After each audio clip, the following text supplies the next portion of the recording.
Bea Dominic, hiwalay na.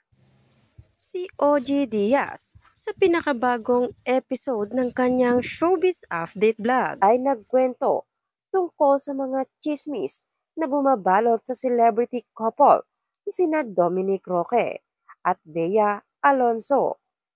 Nauna rito, napunta sa spotlight ang relasyon ni Bea at Dom matapos mapansin ng netizens na hindi nasuot ni Bea ang engagement ring nila ni Dominic Roque.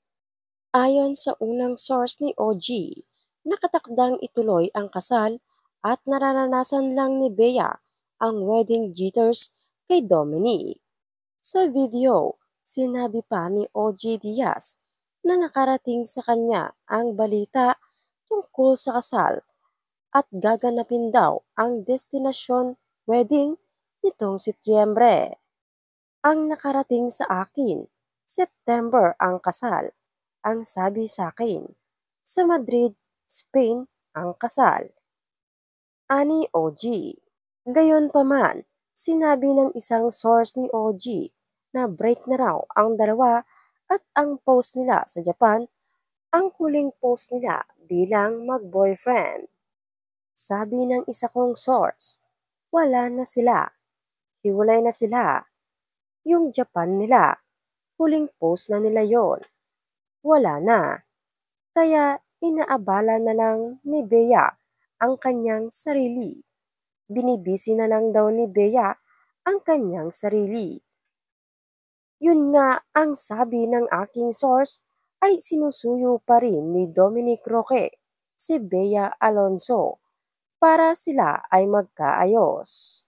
Ang panayam kamakailan ni Bea Alonso sa nalalapit na kasal nila ni Dominic Roque. Tanong ng reporter, Bea, malapit na yung wedding mo. Any updates? Sagot naman ni Bea, wala pa. Wala pa, sorry.